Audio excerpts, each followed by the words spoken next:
Hello friends, welcome to Finish Educare. आज हम बहुत इंपॉर्टेंट टॉपिक पे बात करेंगे। टॉपिक है how to choose career after 10th standard. आज ही 10th महाराष्ट्र स्टेट बोर्ड का एग्जाम खत्म हो गया 10th स्टैंडर्ड का। So now it's time to party.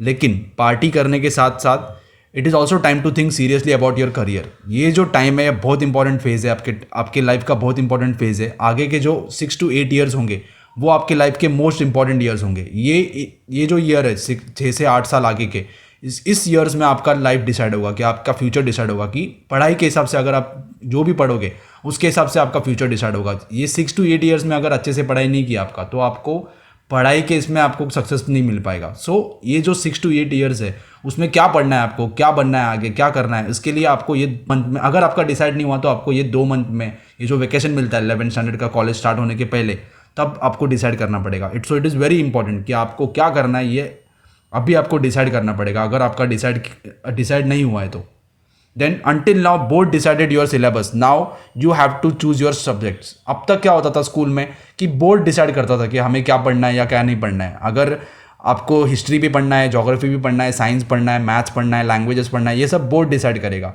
या गवर्नमेंट डिसाइड करेगा। आपको फ्रीडम नहीं था, कुछ सब्जेक्ट्स में आपको फ्रीडम था, लेकिन ओवरऑल आपको जो बोर्ड बोलेगा या गवर्नमेंट बोलेगा वो पढ़ना पड़ेगा। बट आफ्टर 11th स्टैंडर्ड और in 11th standard you have to decide your subject कि अभी आपको चूज करना पड़ेगा कि क्या आपको पढ़ना है। गवर्नमेंट कंपलसरी नहीं कर सकता है। So it is very important to choose correctly कि अगर आपने सोच के ठीक से कोई भी सब्जेक्ट चूज़ किया या कोई भी स्ट्रीम चूज़ किया तो आपको बहुत फ़ायदा होगा उसका। नहीं तो बाद में आपको स्ट्रीम चेंज करना पड़ेगा, उसमें बहुत सारे कॉम्प्लिकेशंस होंगे। So first of all very important, don't जज yourself on the basis of 10th standard marks. कि 10th स्टैंडर्ड में जितने मार्क्स मिलते हैं वो मार्क्स के ऊपर अपने आप को कभी जज मत करो। ये मार्क्स गारंटी नहीं है कि एक कम मार्क्स मिला तो वो कुछ नहीं कर पाएगा, वो फेलियर है, या बहुत अच्छे मार्क्स मिलेंगे तो वो कुछ कर देगा, तो ये भी गारंटी नहीं है उसका। अच्छे मार्क्स मिला तो बहुत अच्छा है, उसने अच्छे से पढ़ाई किया तो अच्छा मार्क्स मिला, लेकिन कुछ गारंटी नहीं है कि वो आगे जाके भी अच्छा करेगा। Few years back streams way decided by 10th standard marks. कि अब तक क्या होता था कि कुछ साल पहले तक क्या होता था कि जिसको 70% के अबाव मार्क्स मिला वो सीधा साइंस में चले जाता था, जिसको 50 to 70% कॉमर्स, बिलो 50% आर्ट्स। ये सब मेंटालिटी था लोगों का कि साइंस 70% मिला मतलब बहुत होशियार है तो उसको साइंस करना चाहिए, उससे कम आया मतलब कॉमर्स में जाना चाहिए, और उससे कम आया 50% से कम आया तो कुछ काम का नहीं है तो उसको आर्ट्स में जाना चाहिए। ये जो मेंटालिटी है ये कम्प्लीटली इनकरेक्ट है, ये बहुत इनकरेक्ट है। अभी बहुत सारे बच्चे जो अच्छा मार्क्स मिलता है उनको वो आर्ट्स में भी जाते हैं, कॉमर्स में भी जाते हैं, उनका फिक्स होता है गोल कि हमें ये करना है तो वो चूज़ करते हैं। या किसी का मार्क्स कम होता है लेकिन उसको साइंस में इंटरेस्ट होता है, उसको साइंस अच्छे से समझता है तो वो साइंस में भी जा सकता है। कुछ मैटर नहीं करता है कि आपको कितने मार्क्स से क्या है, ये आपके इंटरेस्ट के ऊपर डिपेंड है। Don't compare your self with others. सबसे पहला अपने आप को आपके फ्रेंड से या रिलेटिव से किसी से भी कंपेयर मत करो। आप एक यूनिक हो तो आपके चॉइसेस भी अलग होंगे, आपके इंटरेस्ट भी अलग होंगे।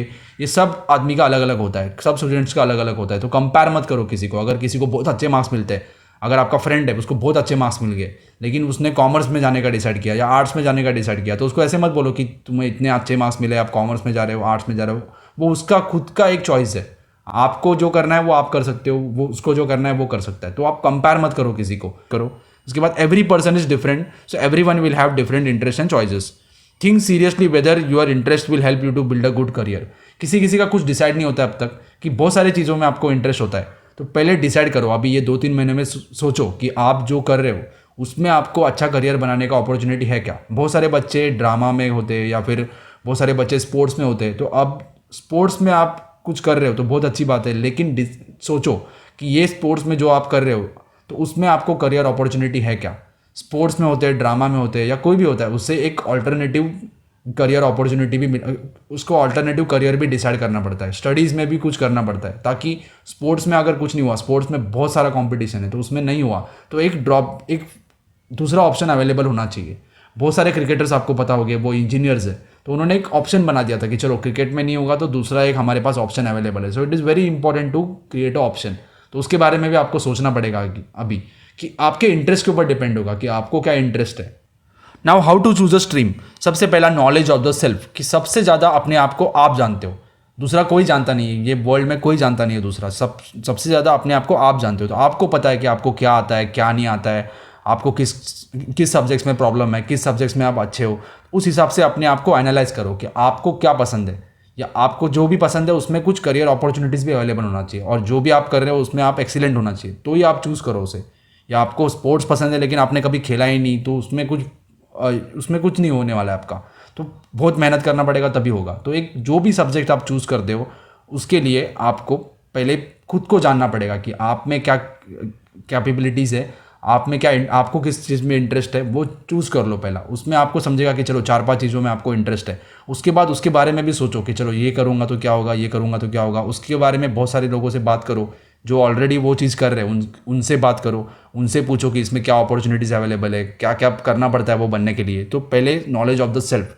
उसके बाद आप एप्टीट्यूड टेस्ट भी ले सकते हो, उसमें भी आपको पता चलता है कि एक डायरेक्शन मिलता है कि आप ये फील्ड में आप कर सकते हो। 100% गारंटी नहीं होता है लेकिन उसमें एक डायरेक्शन मिल जाता है। और एप्टीट्यूड टेस्ट अगर दे रहे हो तो सीरियसली दो, उसमें जाके टाइम पास करना है ऐसे मत दो। उसके बाद identify your strengths and weaknesses. सबको अपने अपने स्ट्रेंथ्स पता होते हैं और अपने अपने वीकनेसेस पता होते हैं, तो आपको ये आइडेंटिफाई करना पड़ेगा। जैसे बहुत सारे स्टूडेंट होते हैं, वो जब भी स्कूल में पढ़ते हैं 10th तक पढ़ते हैं, उनको पता होता है कि चलो हमें साइंस नहीं समझ रहा है या मैथ्स भी नहीं समझ रहा है ठीक से, उसके बाद हिस्ट्री ज्योग्राफी उसमें भी इंटरेस्ट नहीं है, मतलब वो लोग सोच लेते हैं कि चलो साइंस तो नहीं होने वाला है, आर्ट्स भी नहीं होने वाला है, तो कॉमर्स में चले जाओ। तो उनको पता है कि उनका वीकनेसेस क्या है। लेकिन ऐसा नहीं कि अगर आपको कम मार्क्स मिल रहा है तो आपको साइंस जमेगा ही नहीं या कॉमर्स नहीं जमेगा, ऐसा कुछ नहीं होता है।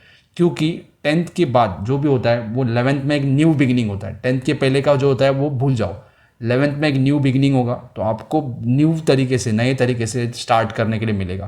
क्योंकि जो भी 10th से 11th में जाता है तो नए नए सब्जेक्ट्स आ जाते हैं। जैसे अगर आप कॉमर्स में जा रहे हो तो कॉमर्स में आपको साइंस रिलेटेड सब्जेक्ट्स नहीं होंगे, जैसे फिजिक्स, केमिस्ट्री, मैथ्स, ये सब नहीं होगा, अलग सब्जेक्ट्स होंगे।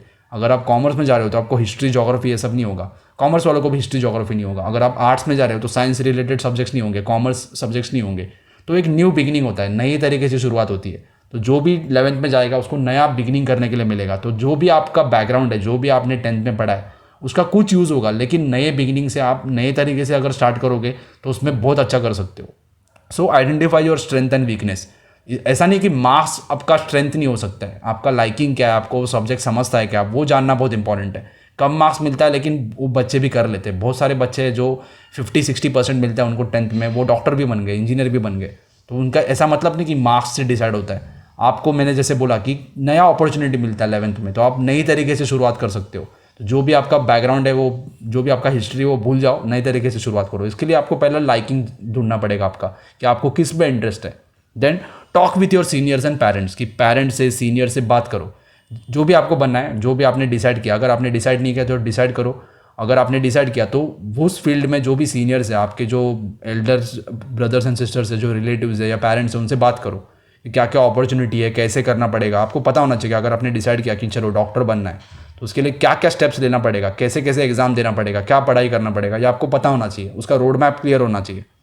Then if you are confuse, go through syllabus of all the streams, कि अगर आपको पता ही नहीं कि क्या करना है, कॉमर्स करना है, साइंस करना है, आर्ट्स करना है, तो सबसे सिंपल है कि वो सब स्ट्रीम्स के बुक्स पढ़ो, जो भी टेक्स्ट बुक्स है वो पढ़ो।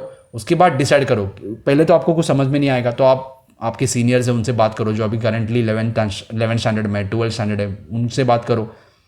एक बच्चों से नहीं बात करना चाहिए, 4-5 लोगों से, अलग अलग लोगों से बात करो, तो आपको एक आइडिया आएगा। किसी को अगर हार्ड जा रहा है तो वो आपको भी गलत बोलेगा कि नहीं ये हार्ड है, मत करना, ऐसे मत करो। किसी और से बात करो, 4-5 लोगों से बात करो, टीचर से बात करो जो वो सब्जेक्ट सिखाते हैं, जैसे जिन लोगों ने सक्सेस हासिल किया है उसमें, आगे जाके जो कुछ बन गए, उनसे बात करो, टीचर से बात करो, पेरेंट्स से बात करो। So it is very important to talk. ये सब आपको ये 2-3 महीनों में करना है। अगर आपने नहीं किया, ब्लाइंडली कुछ मज़ा कर दिया, सिर्फ टाइम पास किया, आगे जाके आपको डिसाइड ही नहीं होगा जब ये आपका रिजल्ट आएगा कि क्या करना है, तो ये बहुत बड़ा प्रॉब्लम होता है बाद में। तो आप मार्क्स के हिसाब से जाओगे तो बहुत प्रॉब्लम हो जाएगा। अगर मार्क्स के हिसाब से जाओगे लेकिन बाद में पता चलेगा कि नहीं आपको वो सब्जेक्ट में इंटरेस्ट ही नहीं है, तो बहुत डिफिकल्ट होता है चेंज करना, वापस से न्यू बिगिनिंग करना, पूरा भूल जाना वापस, बहुत डिफिकल्ट होता है। So it is very important that you are deciding now only. And discuss with your seniors and teachers, discussion करना बहुत इंपॉर्टेंट है। Now it is time to change your approach towards studies, कि अब तक जो state board का जो approach था स्टडीज़ का वो बहुत ही गलत था, रट्टा टेक्निक यूज़ करते थे।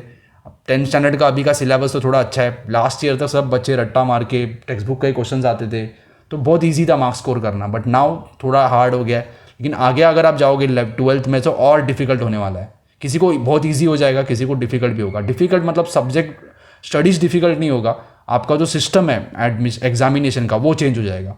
कि 12th में जो भी मार्क्स मिलते हैं आपको, उससे आपका डिसाइड नहीं होगा कि आपको एडमिशन मिलेगा कि नहीं। कि अगर 12th में आपको 90% भी मार्क्स मिलते हैं तो तो वो मार्क्स से आपको गारंटी नहीं मिलेगा कि आपको इंजीनियरिंग में एडमिशन मिलेगा या सीए के लिए एडमिशन मिलेगा कॉमर्स में अगर आप कर रहे हो, या फिर आपको मेडिकल में डॉक्टर के लिए एडमिशन मिलेगा, क्योंकि हर एक जो मैंने बात किया, हर एक के लिए एक अलग एग्ज़ाम होता है, separate exam, that is entrance exam. अगर आपने 5th स्टैंडर्ड में या 8th स्टैंडर्ड में स्कॉलरशिप दिया होगा, स्कॉलरशिप का एग्ज़ाम, तो उस टाइप का एग्ज़ाम होता है, या फिर जो कॉम्पिटिटिव एग्जाम्स होता है। So now you have to study for competitive exam. तो कॉम्पिटिटिव एग्जाम जैसे IIT JEE 12th के बाद होता है, जिसमें आपको IIT में एडमिशन मिलता है, या फिर NEET नीट मेडिकल के लिए जो एग्ज़ाम होता है, अगर आपको डॉक्टर बनना है तो उसके लिए ये एग्ज़ाम देना पड़ता है। तो 12th का स्टडी करने के साथ साथ आपको ये सब्जेक्ट, ये एग्ज़ाम्स का भी स्टडी करना पड़ता है। So it is very important that you change your approach. अभी आपको जो भी पढ़ना है, आपको जो भी करने वाले हो, CA के लिए जाने वाले हो, या फिर जो कॉमर्स में जाने वाले हो, आर्ट्स में जाने वाले हो, या फिर साइंस में जाने वाले हो, तो आपको अप्रोच चेंज करना पड़ेगा, अभी समझ के लेना पड़ेगा। Understanding the topic is very important, क्योंकि अगर आप रट्टा वाला टेक्निक यूज़ कर रहे हो 11th-12th में और टॉपिक समझ में नहीं आ रहा है आपको, तो कुछ फ़ायदा नहीं है। थोड़ा सा मार्क्स मिल जाएगा 12th में, लेकिन ये एग्जाम्स आप क्रैक ही नहीं कर पाओगे, बहुत डिफिकल्ट होगा। So it is very very important to change your approach, कि जो रट्टा वाला टेक्निक था वो अभी भूल जाओ, सब्जेक्ट्स अंडरस्टैंड करो, मैथमेटिक्स भी जो भी है समझ लो, रट्टा वाला टेक्निक मत यूज़ करो। Today's world person should be excellent and creative in his own chosen field, कि जो भी आप चूज़ कर रहे हो फील्ड, उसमें आपको एक तो एक्सीलेंट होना पड़ेगा, सबसे बेस्ट होना पड़ेगा, और क्रिएटिव होना पड़ेगा। नया नया चीज़ें इन्वेंट करना पड़ेगा, नया नया चीज़ें सीखना पड़ेगा, और नए नए क्रिएशंस करना पड़ेगा, ताकि आप आगे बढ़ते जाओगे। एक क्रिएटिविटी नहीं होगा तो वहाँ रुक जाएगा, वो उस डेड एंड आ जाएगा। So it is very important to be should be excellent. एक तो बेस्ट होना चाहिए, बेस्ट होगा तो ही उसको ज़्यादा अपॉर्चुनिटीज़ मिलेगा। दूसरा क्रिएटिव होना चाहिए, कि एक जगह स्टैग्नेंट नहीं होना चाहिए, उसको आगे बढ़ते ही जाना चाहिए, नए नए चीज़ें ढूंढते रहना चाहिए। Then how to choose a college after 10। चलो अभी तो ठीक हो गया कि आपने डिसाइड कर लिया कि ये मेरा स्ट्रीम है, मैं ये करने वाला हूँ। तो उसके बाद अभी कॉलेजेस कौन से अच्छे हैं, आपको पता होगा महाराष्ट्र में या मोस्टली मुंबई साइड में सब ऑनलाइन एडमिशन होता है। सो आपको फॉर्म लाने का ज़रूरत नहीं है, ऑनलाइन आपको फॉर्म भरना पड़ेगा, उसमें कॉलेजेस के प्रेफरेंसेस चूज़ करना होता है, वो आपको बाद में पता चलेगा procedure. So once the stream is decided, now it is time to think about college, कि कौन सा कॉलेज अच्छा है। सो मेरे हिसाब से आपके जो लोकेलिटी है आसपास, वहाँ आपको कॉलेज ढूंढना पड़ेगा कि कौन सा कॉलेज अच्छा है। ये सब आपको ये वेकेशन में करना पड़ेगा। बाद में एंड मोमेंट में आपको कॉलेज कौन सा करना है, कौन से कॉलेज में जाना है, ये आप नहीं डिसाइड कर सकते हो। सो सबसे पहले आपको एक अंदाज़ लेना पड़ेगा कि आपको कितने मार्क्स मिल सकते हैं, एक रफ आइडिया आपके पास होना चाहिए। उसके बाद आपको लिस्ट बनाना पड़ेगा कि सब कॉलेजेस, जो भी अच्छे अच्छे कॉलेजेस है आपके लोकेलिटी में, आपके आसपास के एरिया में, वहाँ का लिस्ट बनाना पड़ेगा कि ये अच्छे अच्छे कॉलेजेस है। उसके बाद चेक करो कि लास्ट ईयर ये कॉलेजेस में कट ऑफ क्या थे, कि आपको जितने मार्क्स मिल सकते हैं, आपका जो एक्सपेक्टेशन है वो उससे मीट हो रहा है क्या।